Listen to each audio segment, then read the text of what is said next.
Joshua. And we're the Midnight Guild. So, darling, I'm very excited today because, honey, I ain't control today. I just showed up, honey. Showed up to show out. Mm-hmm. Josh has got us some story, a story today about St. Nicholas himself, honey. Yes, good old St. Nicky. Because we mentioned last week, Josh brought it up about how we were doing an episode on the tomb of St. Nick. And they have done found him, honey. They have done found him.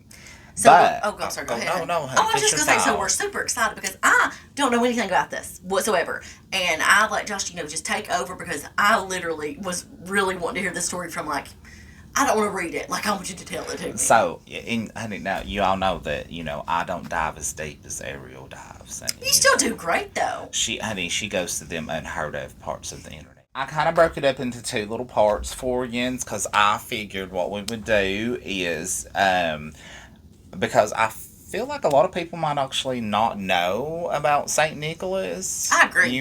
Because, a lot of people just kind of know about Santa Claus. Not that there's anything wrong with Santa, honey. We They don't know where the origin. I was gonna say, honey, I've always left me a chubby daddy who's willing to give me some gifts. But that was good. That was good, honey. I do what I can. So I figured what I would do first is give you a little bit of a backstory about St. Nicholas. Tell you a little bit about him. Hey, where you from and all that good stuff. Where you from? How you doing? And then we would kind of switch over to where they think they've discovered the tomb. Exciting. The tomb. Do you know, this is a little off topic, but same gist. Have you seen anything about, there's this woman that is trying to find Cleopatra's tomb right now. And they believe she's getting closer and closer. But did you know that Cleopatra swore that no man would ever find her tomb? I did. And it is a woman archaeologist that is almost there, they think. That would be fabulous. Oh, honey, if she finds it, we will be covering it. We will cover it, honey. First hand, honey. Right here. Right here. I love everything to do with Cleopatra, ancient Egypt. Oh, honey, I should okay, so I am obsessed with this one TikToker, and I truly do not know why I'm obsessed with her. And, honey, all she does is review, makeup and vintage makeup and, modern makeup. I know exactly who you're talking about. She has the neck tattoo. Yeah, honey, okay. I love her. Did you see where she did the Aztec? I think it was Aztec. I was going to tell you she did a little pot. Yeah, and she did a whole thing of Cleopatra's makeup. Yes, she made it her dang self. Yes. Now, honey, Aaron Parsons, isn't it? Maybe that sounds right. I think so. I will link her below.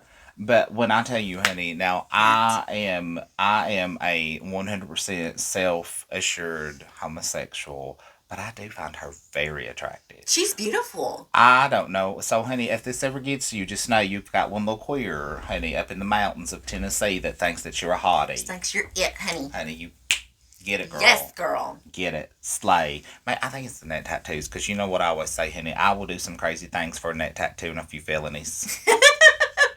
Yes, I will. So we stopped out. We've had us a day, honey. Honey, we have had us. We have had us a day. We did us a little Christmas shopping to buy some Christmas lights because we do plan on going live a little later.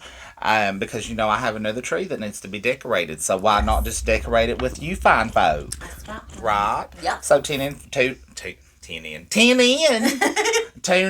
Fuck. I swear to God, it's not my day. It's not my day. Tune in, honey. Yeah, we're getting tongue-tied today. And we have not drank. Well, I might have drank a little, but not a lot. And then we went by the Scooters. Ain't it cute? I swear, Scooters keeps impressing with our little holiday cups. Yes, I'm about it. Yeah, we were against Scooters for no damn reason. Because I was like, I've heard it's nothing but sweetness and it ain't even good. And so many people had told me that, and then we finally went the other morning. We did. And it was absolutely delicious. It was. Don't get me wrong, it is sweet. Honey, we're fan favorites now. But we love it. Now we keep going. We do. So, we do. Scooters, we were wrong. And if you want to sponsor us. Oh, you're not Scooters, honey. Get on board with the sponsoring, honey. Get on board, honey. We support hometown. You should support hometown, too. Right. And a little quick tidbit, too. We now have a lemonade account. I We don't do, know. honey. Honey, I don't know if I'm saying that right. You said it perfect, but here's the thing. I will tell you this. I don't know shit about running this little lemonade yet. We're Because, I mean, new. I just did it like literally 30 minutes ago. We're new to the lemonade. Yeah, it but is now, confusing the hell out of me because it's like Pinterest meets TikTok. did I tell you my nickname for the longest time at work was Lemon? I don't actually. I feel like you have mentioned this to me before, but I can't remember why. Yeah, my little friend called me Lemon for the longest time because she said that I reminded her of Lemon from that show Heart of Dixie. I've never watched that. My mom has. I've watched some of it. I don't know if I'm a lemon though, but I mean I'm fine. I'm fine being a lemon, honey, because you know I'm a little tart, a little sour, but you know I accentuate everything. Lovely. Lovely. Oh, Abel is being a great co-host today, Yes. even though he beat the shit of my nose over here. He did. He took a chunk out, honey. Yeah, but he did it so like where you just thought he was being sweet. He was not. Like he was not aggressive at all. I mean, no signs, and he just bit the fuck out of my nose. And Am I allowed to vape? I can't remember. that's up to you. I vape all the time. Okay. I know the rules are different. For YouTube hasn't flagged us for it. Now watch one of you sons of bitches out there report us for vape. Don't be that person. Don't be that person. Nobody, honey, it's almost Christmas. Nobody likes that That's person. right. So, St. Nicholas. St. Nicholas of Myra is what he is called. And he, little tidbit, me and St. Nicholas share a birthday. Look at you. Are you him? Wow. No. I swear to God, honey, you put on a little bit of water weight around the holidays. Shit. They call you fucking Santa. I never. Anyway, he was born on March 15th, 270. Yeah, 270. Just in case anybody. Dang. Yes. And apparently he died. Oh. Well, I mean, I guess that makes sense. He died December of 343. Bless his heart. Bless him. He was also known as Nicholas of Bari. He was an early Christian bishop of Greek descent. Honey, you know we like the Greeks. That yogurt alone. He was from the maritime city of Patara in Anatolia, in modern-day Antalya province, Turkey. During the time of the Roman Empire. Oh, honey, he was Roman. He might have been... Anyway, we won't go there. Heavens. All right. Because of the many miracles attributed to his intercession, he is also known as Nicholas the Wonder Worker. The Wonder Worker. I feel like that should be a play at Dollywood. What? Right.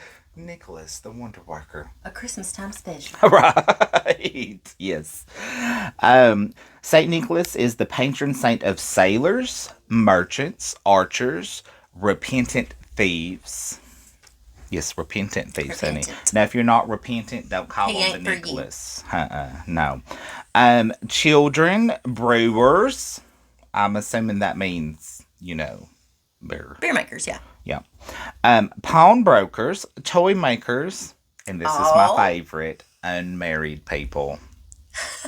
I love that. I love that too. Isn't it adorable? Let's see here. And his students in various cities and country around Europe. His honey, this is the year of the ninths. We apologize. I don't know. I've put the stuff in my drains. It ain't working. His reputation evolved among the pious. And if you don't know what pious means, that's what me and Ariel are. That we're pious people, honey. Yes. As was common for early Christian saints, and his legendary habit of secret gift-giving gave rise to his folklore. And honey, if there's something that we love in the mountains of Tennessee, is some folklore. Yes. All right, skip that. All right, so now we're going to get back to a little bit of Nicholas. Well, I'm going to call him Nicky. I feel like we know each other like that. Some of little Nicky's background here. Accounts of St. Nicholas' life. Traditionally, Nicholas was born in the city of Patara. Now, bear with me. Lycia a Pamphylia. That's literally what it looks like, it says. Yeah. Look at me. I'm so continental. So continental. So continental. A port on the Mediterranean Sea, in Asia Minor, in the Roman Empire, to a wealthy family of Greek Christians, honey. Because, And that one came right at my face. if you're going to be Greek Christians, might as well be wealthy. Amen. According to some accounts, his parents were named Ephanius and Johanna. Ooh. Yes, but according to other claims, they were named Theophanes and Nana. In some accounts, Nicholas' uncle was the bishop of the city of Myra, also in Lycia. Recognizing his nephew's calling, Nicholas's uncle ordained him as a priest. Let's see here. After his parents died from an epidemic, Nicholas is said to have distributed their wealth to the poor. In his most famous exploit, which is first attested in Michael the Archimandrite's, I hope I said that right, Life of St. Nicholas. Nicholas heard of a devout man who had once been wealthy but had lost all of his money due to the plotting and envy of Satan, because that's how we all lose our money, honey. The devil. He made us do it. The man could not afford proper dowries for his 3 daughters. This meant they would remain unmarried and probably, in absence of any other possible employment, be forced to become prostitutes. Yeah. The men? No, the women. Oh my God, I swear I thought you said the men. No, he had 3 daughters. Oh, sorry. I did hear that. He sorry. Had a moment. Okay, so paraphrasing, this man, he was wealthy, lost all his money, has 3 little girls, okay? Now he ain't got no more money, so he can't pay their future husbands. And, back then that's how they did it. Yeah. If you ain't got no money, they don't want you. So now they're going to have to go and sell their thing on the street corner. Now, hearing of the girls' plight, Nicholas decided to help them. But being too modest to help the family in public, he went to the house under the cover of night and threw a purse filled with gold coins through the window opening into the house. The father immediately arranged a marriage for his first daughter, and after her wedding, Nicholas threw a second bag of gold through the same window late at night. According to Michael the Archimandrite's account, after the second daughter was married, the father stayed awake for at least 2 nights and caught St. Nicholas in the same act of charity towards the third daughter. Aww. The father fell to his knees thanking him, and Nicholas ordered him not to tell anyone about the gifts. The scene of Nicholas' secret gift giving is one of the most popular scenes in Christian devotional art. So, all of those little stained glass windows that you see and all the depictions, a lot of them are of St. Nicholas. Aww. Appearing in icons and frescoes. Oh, I like that, frescoes. From across Europe. Although depictions vary depending on time and place, Nicholas is often shown wearing a cowl. C-O-W-L. Oh, I've seen those. While the daughters are typically shown in bed, dressed in their nightclothes. Many renderings contain a cypress tree or a cross-shaped cupola. Alright, so little St. Nicholas is also said to have visited the Holy Lands. The ship he was on nearly destroyed by a terrible storm, but he rebuked the waves, causing the storm to subside. Wow. Thus, Nicholas became venerated as the patron saint of sailors and travelers. Oh. Isn't that lovely? I'm so excited to be learning all this. While in Palestine, Nicholas is said to have lived in a crypt near Bethlehem. How very biblical. Crypt. A crypt. I know. What were you gonna say? Where the How very nativity. what? How very. I said how very biblical. Oh my God, I was about to say how very vampire. Biblical vampire. And of course, we all know that Bethlehem, honey, is the famed nativity of Jesus Christ, our Lord and Savior. The little baby Jesus. Little baby Jesus. Over the crypt where Nicholas is believed to have lived now stands the Church of St. Nicholas. Love that. Yeah. Oh, okay, so I'm going to try to pronounce the town that it's in, but bear with me. It's called Biet Jala. Biet Jala. I love how you Said it like you were seducing someone. I'm seducing her audiences. Bitchala. Bitchala. Sounds very French, even though we're Sounds not like talking a about perfume. France. Sounds like a perfume. It does. A Ooh, very uppity perfume. Yeah. It's a Christian town of which Nicholas is the patron saint. So he's the patron saint of Bitchala. Okay, so after visiting the Holy Land, Nicholas returned to Myra, which he was originally from. The Bishop of Myra, who had succeeded Nicholas's uncle, so this is the new one, had recently died. So, uh, and the priest in the city had decided that the first priest to enter the church that morning would be made bishop. I mean, wow. That makes sense. Why not, honey? First come, first serve. Next one walk through the door gets it, honey. Listen, that's how my work hired me. Really? Yep. Easiest interview I ever had. She sat me down. She's like, "Are you a nurse?" Yes. Do you want to work days or nights? Nights. Okay. And then she asked me about how the houses were in my neighborhood because she was looking at a property. Oh wow. Yeah, that was my interview. Hey. That was my interview. Anyway, moving on. So they had decided that the first priest to enter the church that morning would be made bishop. Nicholas went to the church to pray and was therefore proclaimed the new bishop of Myra. He is said to have been in prison and tortured during the Great Persecution. Yeah, when they were persecuting everybody under the emperor.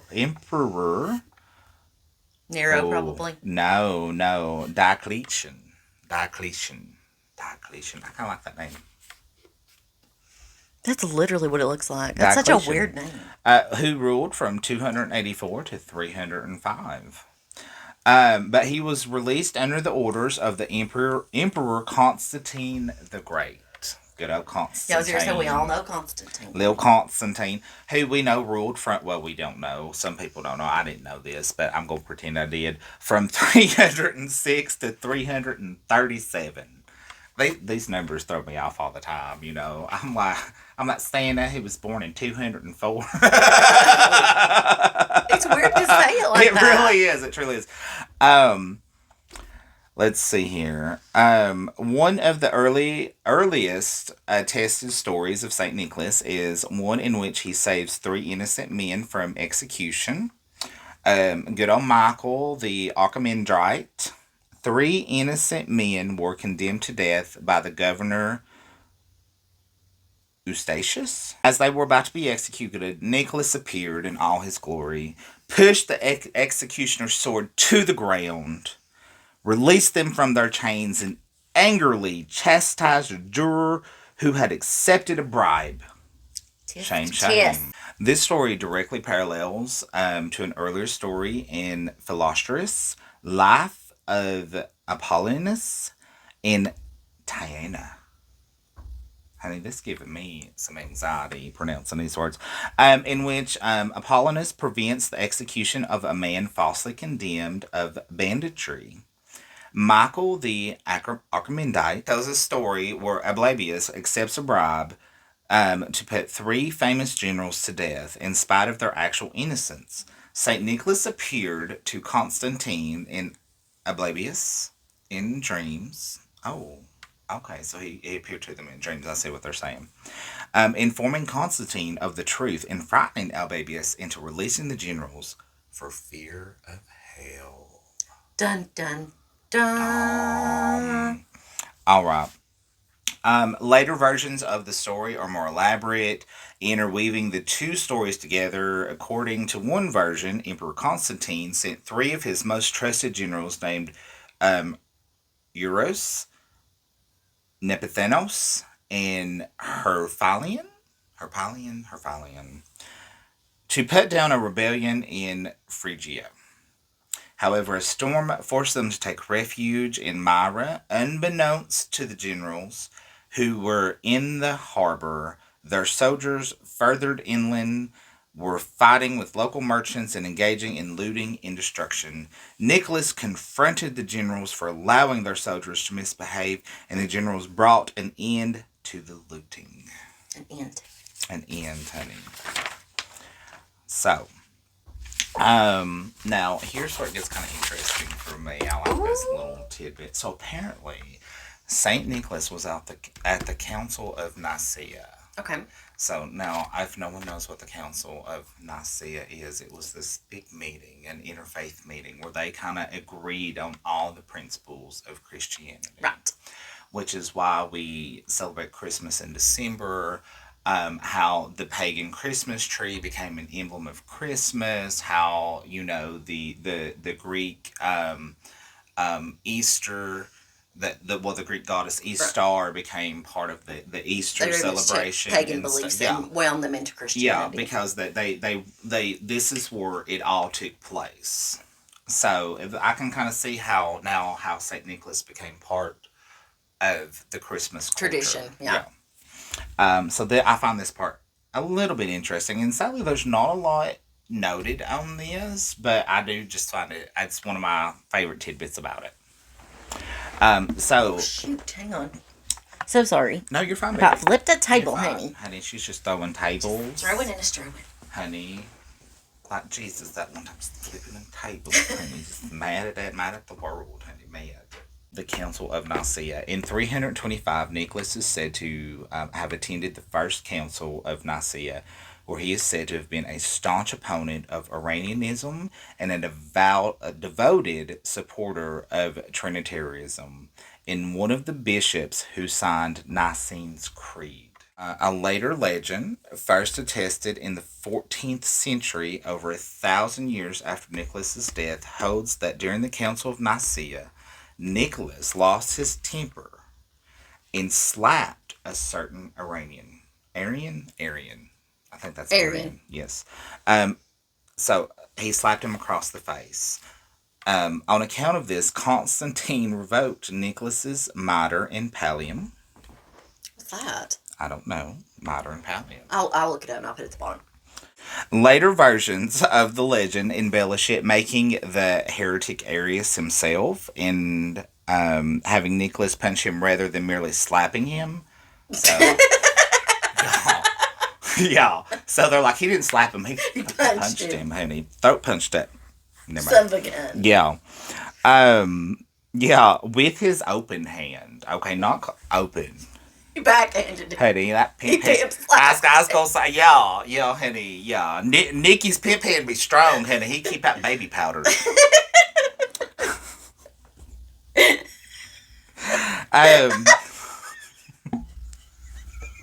Keep your pimp hand strong. Back to business. Back to keeping that pimp hand strong. Yeah. In these versions of the story, Nicholas is also in prison because, I mean, he punched somebody in the face. He went and punched somebody. Apparently they were important. He's imagine the Luigi of our day. I was going to say, imagine Will Smith, Chris Rock. I was like, honey, it's kind of like that little Luigi boy, the really hot boy who, pew-pewed that man. Oh, no. Yeah. Oh, I do now that you mentioned it, but I thought you were talking about Luigi like as in the Mario Brothers. No, honey, when I tell you I'm in love with him, Oh, yeah, I sent you a video. I was like, honey, this is so you. Like, you're talking about how women are obsessed with him. They've got that Britney Spears criminal. They've got Britney Spears criminal music in the background. Mama, I'm in love. And then there's pictures of him. And literally talking about women's obsessed with him. I sent it to Josh. I was like, this is you. He is beautiful. I don't condone what he did, because he's a bad man. I wouldn't say bad. I was just kind of like throwing that out there because he's a criminal. Well, but I'm not being like, I don't know the whole story other than say, didn't someone have a boyfriend in jail at one point in time? Let's not judge. Doesn't somebody have a prison pen pal? I do.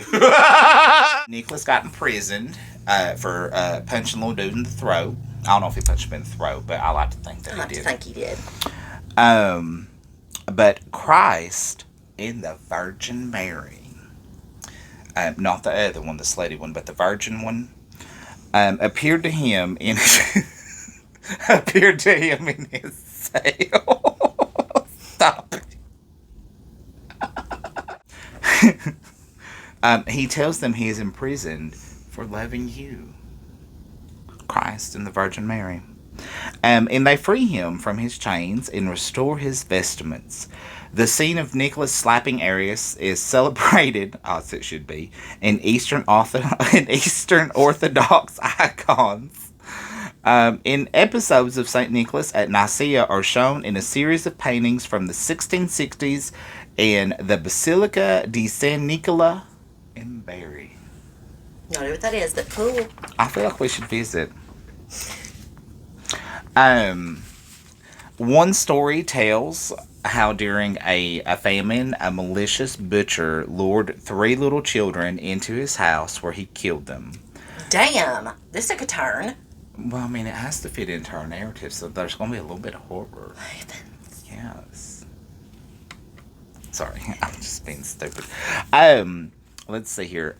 So this butcher, he lured 3 little children into his house where he killed them, placing the remains in a barrel to cure, planning to sell them off as ham. Yeah. Oh my, Yes. this definitely took a turn. Right. See, I told you it'd be good. I told you it'd be good. She didn't believe me. Nicholas, visiting the region to care for the hungry, saw through the butcher's lies and resurrected the pickled children. The way that it put pickled children. I know, right? Resurrected the Pickled children. I can't now. 2 words I never thought I'd hear in the same sentence. So he resurrected these pickled children by making the sign of the cross. Sorry, does every time you say pickled children? I'm not going to get that out of my head today. I'm just going to let you know, pickled children. People probably think there's something wrong with us. Okay. They're like, look at them talking about pickled children and not even Back laughing about it. Blasphemous. This resurrection of the pickled children is depicted in stained glass windows, wood panel paintings, tapestries, and frescoes. Eventually, the scene became so widely reproduced that rather than showing the whole scene, artists began to merely depict St. Nicholas with 3 children and a wooden barrel at his feet. Dang. Yes. According to another story, during the Great Famine that Mary experienced in 311 to 312. These numbers really throw me off. 311 to 312. A ship was in port at anchor, loaded with wheat for the emperor in Constantinople. Nicholas invited the sailors to unload a part of the wheat to help in the time of need. The sailors at first disliked the request because the wheat had to be weighed accurately and delivered to the emperor. Only when Nicholas promised them that they would not suffer any loss for their consideration did the sailors agree.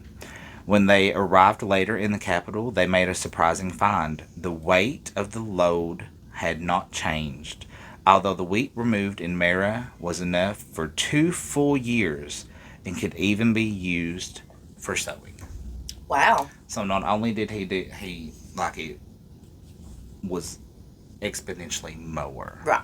It has long been traditionally assumed that St. Nicholas was originally buried in his hometown of Myra, where his relics are later known to have been kept, but some recent archaeological evidence indicates that St. Nicholas may have originally been entombed in a rock-cut church located at the highest point on a small Turkish island in Jamil, only 20 miles away from his birthplace of Patara.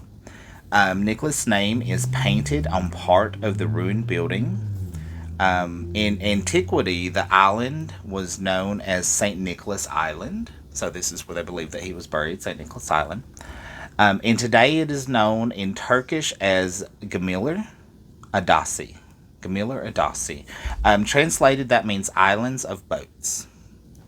The church was built in the 4th century around the time of Nicholas's death, and is typical of saint shrines from that time period.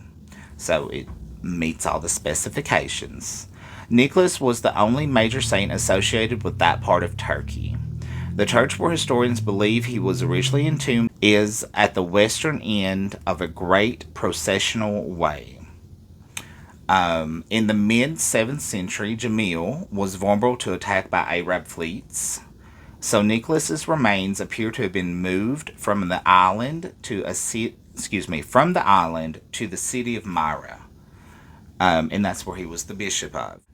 Myra is located roughly 25 miles east of Jamil, and its location further inland made it safer from the Arab forces that were trying to invade this little city here. It is said that in Myra, the relics of St. Nicholas each year exuded a clear, watery liquid which smelled like rose water. What? Okay, so so a little tidbit here. Most saints, if you are actually inducted into the church as a saint, you have relics, Right. and some of these relics are off the wall. Like, I mean, sometimes it's fingers, sometimes it's jewelry, sometimes it's body parts, anything like that is considered a relic, and people actually go and pray to these relics. And like for in Saint Nicholas, where he is the patron saint of seafaring people, like if you were a sailor or a captain, you might go pray to one of these relics for a safe passage or something like that. Just little tidbit tangent. Swear to God. Explain the rose water, honey. Okay, I need to know.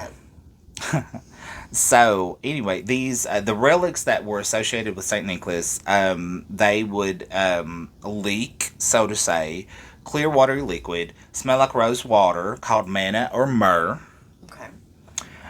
which was believed by the faithful to possess miraculous powers.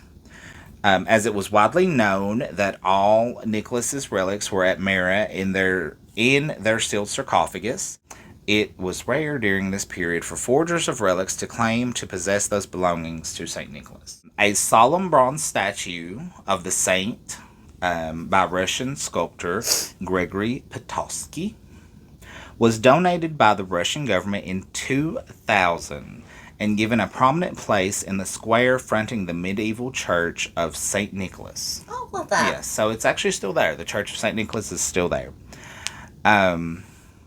Let's see here. On December 28th of 2009, the Turkish government announced that it would be formally requesting the return of St. Nicholas skeleton remains to Turkey from the Italian government. So, like I said, after this, they moved his body.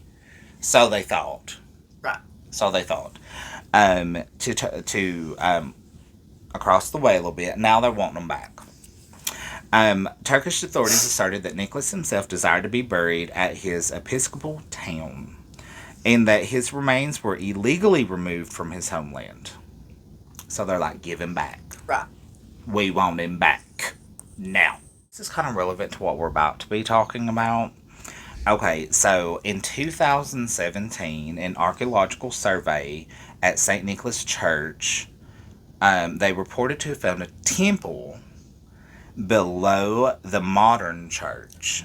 Wow. With excavation to be done that will allow researchers to determine whether it still holds St. Nicholas's body. A sarcophagus possibly holding his remains was found. Oh. There was the Battle of Manzikert in the year 1071. I think that's so wild to say. In the year 1071.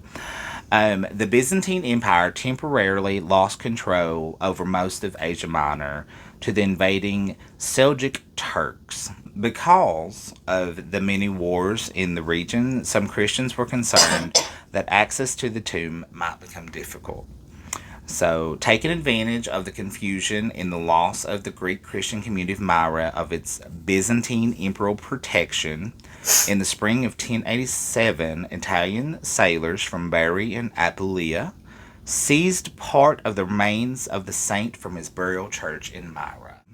Much to the joy of their new owners, vials of myrrh from his relics have been taken all over the world for centuries and can still be obtained from his church in Bari. Wow. So if you want you some St. Nicholas juice, just Google it, and they may be able to ship a vial to you for the right price. Maybe. I'm going to look this up. Right, so am I. I mean, I might want me a bottle. You never I just know. want to be able to put it in the put it down on the bottom and be like, no lie, this is for real. If you would like to purchase some, please visit our website for 4 easy payments of $29.99. This can be yours. Even up to present day, a flask of manna is extracted from the tomb of St. Nicholas every year on December 6th, the Saint Feast Day, by the clergy in the basilica.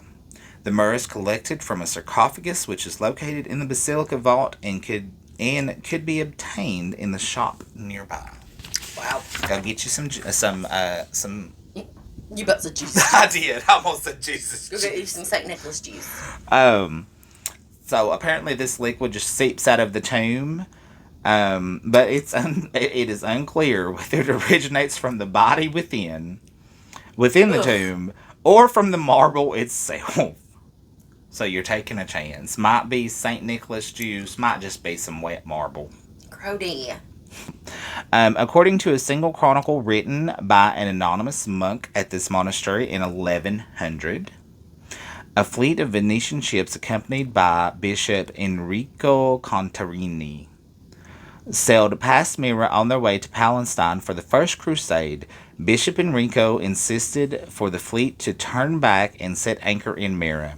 The Venetians took the remaining bones of St. Nicholas as well as those of several other bishops of Myra from the church there, which was only guarded by 4 Orthodox monks. So what they gonna do, honey? They peaceful people. Yeah.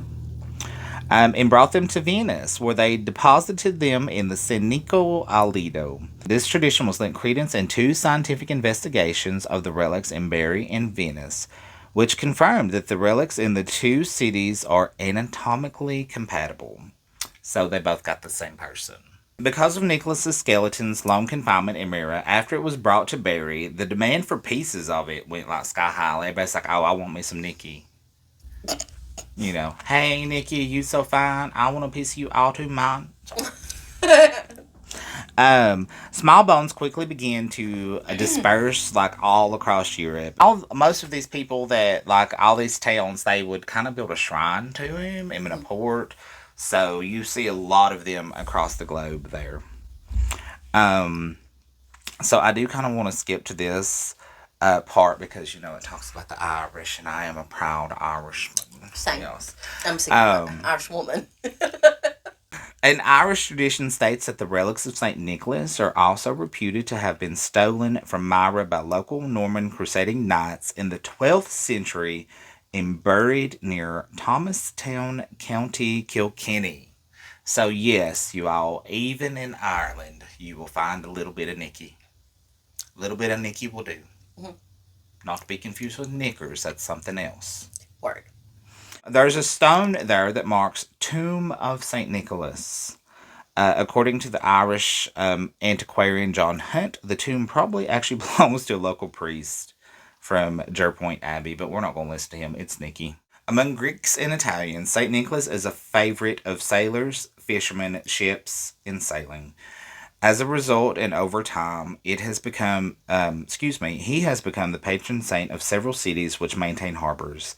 In centuries of Greek folklore, Nicholas was seen as the Lord of the Sea. Honey, Poseidon, watch out. In modern Greece, he is still easily among the most recognizable saints, and December 6th finds many cities celebrating their patron saint. So he's a big deal over there. Big deal. He's a big deal. He's the big papa. He is also the patron saint of all of Greece, and particularly of the Hellenic Navy. Oh. Yes. In the Eastern Orthodox Church, St. Nicholas's memory is celebrated on almost every Thursday of the year. It's all kinds every of stuff. Thursday? Every Thursday, yes.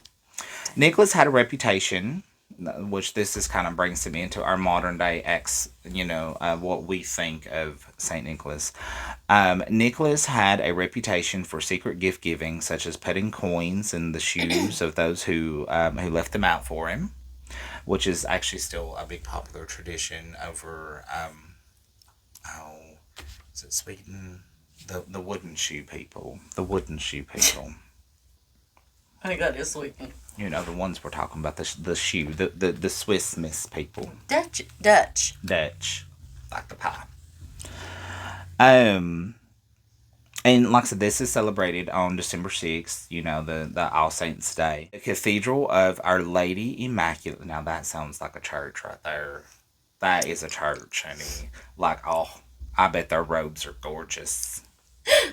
Gorgeous. Cathedral of Our Lady Immaculate. I mean, you ain't never gonna feel good enough to go to that church. Was built was built in 1875 on the Saint of Saint Nicholas's Church, founded in 1252. So I guess his church went down. They built another church. Um, in late medieval England, on Saint Nicholas's Day, parishes held a Christmas tide celebration. As part of this celebration, youths performed the functions of priests and bishops and exercised rule over their elders. Today, St. Nicholas is still celebrated as a great gift giver. Several Western European and Central European countries. In medieval times, Christian nuns in Belgium and France began to deposit baskets of food and clothes anonymously at the doorsteps of the needy, which gave rise to the practice of gift giving on St. Nicholas's Day. Wow. According to another source, on December 6th, every sailor or ex-sailor of the Low Countries, which at that time was virtually all of the male population, like everybody was on a boat, they would descend to the harbor towns to participate in a church celebration for their patron saint. Santa Claus evolved from Dutch traditions regarding Saint Nicholas. Santa Claus. Santa Claus. I like that. Me too. When the Dutch established the colony of New Amsterdam, they brought the legend and traditions of Santa Claus with them. This particular class of people, when they came over to New York City, they brought their celebrating of Santa Claus with them to the Hudson Valley. Although it kind of, it didn't take. By the 19th century, it had fallen by the way. St. Nicholas Park, located at the intersection of St. Nicholas Avenue and 127th Street, is an area originally settled by Dutch farmers and is named for St. Nicholas of Myra. That's so cool. Up in the New York City, so yeah. Nicholas is honored in the calendar of saints of the Lutheran churches, as well as the Church of England and the Episcopal Church on December 6th. So, Santa Claus, as we know him, did originate from a true person. Not the Santa Claus that we, know and love. But it is nice. I think it's very warming to know that there was actually a person, a Saint Nicholas out there, who did, gift to the poor and the needy and gave so generously. And I think that is the spirit that we try to keep alive today. Right. Well, I hope it's the spirit that we try to keep alive today. So, now, moving right along. During the story, you heard about the Church of St. Nicholas. All right? And then, of course, it kind of went away, and another church was built on top of it. Right. So, we're going to dive right into that to find how they discovered what they believe to be the tomb of St. Nicholas. It's the real one. The real one. Archaeologists say that they have found the tomb of St. Nicholas, who inspired the story of Santa Claus. They uncovered a 6-foot-long limestone tomb with a raised lid and a pitched roof buried up to 6 feet underground near the Church of St. Nicholas in Turkey. And I'm pretty sure that there's a picture of this, so we'll put a picture up too. The sarcophagus was found within a 2-story structure that borders the church's courtyard to the south. Now the team is searching for an inscription in the sarcophagus, which would reveal the date and identity of the deceased. So they're like, when we say that they've just discovered it, like they've literally just discovered it. This is so recent. Like, honey, we're doing mainstream media news right now. So these are some quotes that have been taken from the people working the archaeologist team. Okay. The fact that we have found a sarcophagus near the church, which is thought to house his tomb, may indicate that this is the sacred area we have been searching for, said Associate Professor Ibru Fatima Findik of Haite Mustafa Kemal University. It's I did mouthful. that very well. You did. I'm so proud of elocution, honey. The tomb was found in the ruins of an ancient basilica submerged by rising sea levels in the Mediterranean, during the Middle Ages. Historical records have shown that shortly after the Church of St. Nicholas was built on top of the foundation to protect the saint's tomb. So pretty much there was a church. It's like they built another church. Yeah, paraphrasing, of course. But it was not until recently that archaeologists uncovered mosaic and stone flooring from the previous church. So they discovered the floor of the church that had sank. Right. That led them to St. Nicholas's final resting place. Um, excuse me. Currently, now this is another quote. Currently, we can see the lid of the sarcophagus and we have uncovered a small part of its trough. In the future, we will dig deeper to reveal it completely, Fendick stated, according to Anadolu. Records have shown that St. Nicholas was buried at the church built in his name, but his body's exact whereabouts have always been a mystery. The Byzantine church built over the foundation was a place of worship for Orthodox Christians between the 5th and 12th centuries and was surrounded by statues of St. Nicholas. The second church was found after researchers conducted electronic surveys under St. Nicholas's church, finding gaps between the floor and the ground. So they're like, and then they're like, oh, something's there. Exactly. Yeah. That's exactly how it happened. Yeah. Paraphrasing, honey. In 2022, the team announced that they may have found the tomb, but were still working to remove the Byzantine church's flooring not to damage it. So there's a church on a church, and they're trying to get to the other church without damaging this church. Right. Because, it's obviously a part of history as well. Yeah. So now, like through some careful digging and the zzz process, now we have reached the remains of the first church in the floor in which St. Nicholas himself has stepped on. So now they've reached the original church. The tiling of the floor of the first church on which St. Nicholas walked has been unearthed, is what they quoted. Records do show that St. Nicholas was buried at the church built in his name, but his body's exact whereabouts had always been a mystery. St. Nicholas' bones were believed to have been smuggled to the Italian city of Bari. Remember we talked about everybody took his bones. So how, if they took all of his bones, can he be buried in another church beneath a church of St. Nicholas? Exactly.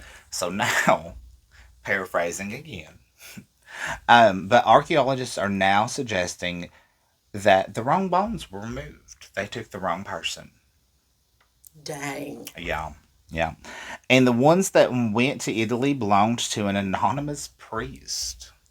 Poor little thing. So that St. Nicholas juice y'all buying, probably ain't St. Nicholas juice after all. We're so sorry to be the ones to tell you this. Regretfully. But still buy a bottle if you want. Why not? Lord. St. Nicholas's relics remains enshrined in the 11th century basilica of San Nicola at Bari, though fragments have been acquired by churches all around the world. Okay, so this is actually a very short tidbit because that's actually the entire story. Okay.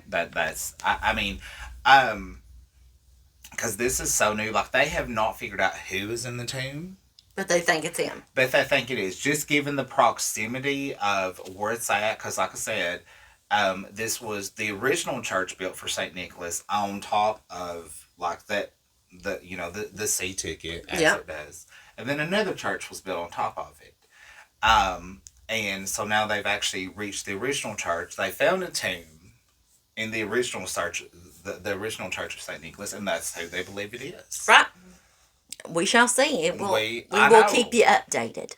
We will keep it, but it is very, very fascinating. Very. And I mean, I have been a little long-winded. I apologize. No, honey, it's fine. I like He's honestly, fascinated. I truly am. I was fascinated by this story because I mean, if I'm being honest, I knew that like Santa Claus was based on Saint Nicholas, but I never knew who Saint Nicholas was. Oh, same. Truly, 100% I did not same. until research. I'm like, huh, well, that's kind of neat, honey. And listen, I mean, it has all the intrigue. I mean, you have a patron saint. Yep. People done stole his body. They're done profiting off his body, which I mean that sounds about accurate, you know. But that body might not even be But his. it might not even be his. And then here we are, a sarcophagus found in his original church, dedicated to him. Intact. A church that, you know, and I like the fact that they're like, these, you know, this is actually where he, you know, this is the Makes actual, more sense for him the to actual, have been yeah, buried here. like, I mean, everything lines up. Everything It does lines up seem perfectly. very I want too this. perfect. I want this to be Saint Nicholas. So, Me so too, bad. so bad. After hearing the story, I'm like, God, I hope that's him. I really do, because I don't think it's right that they took him and sold his body parts, and now they're selling the juice. Well, you know, everybody's beliefs are different, and I respect that. But I mean, Yeah. it's because of the way we grew up in our religion. It's not right to desecrate anybody's tomb. So y'all just buying marble water. They just buy Maybe marble we water. don't know. We don't know, no, that is true. We do not know. Like, when we say this is new, there's literally, like, that's all there is to it right now. And, I mean, I'm sorry if it was a little bit anticlimactic, because you're like, oh, they found it. They found a tomb that they believe truly is, you know, St. Nicholas, but everything lines up for it to be. It does seem that way. Everything. But either way, St. Nicholas, I think that we were better off for having him. Me too. Very much so. You know. Great story. But I can definitely get behind the spirit of St. Nicholas. Yeah. You know, the giving, the being kind. Honey, kindness is free. Why don't we just give it to everybody? Especially around this time of year. Especially around this time of year. But no, I mean, I do become a little bit of a softie. You I do. A little bit around this time of year. No, by New Year's, honey, I promise you I will be the hardcore bitch that you all have grown to know and love. But at Christmas time, why not be a little nice to people? Look. Anyway, thank you all so much for tuning in. It really wasn't that much of a horror or anything like that, although the pickled children. The pickled children. The pickled children. I mean, lives rent free in our head.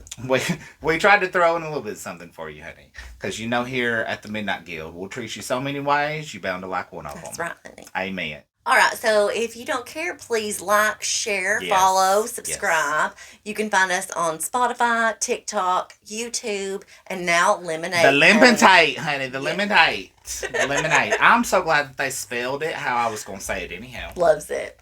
Guys, if you're following us on YouTube, make sure you hit the subscribe button, but next to it, there's a bell.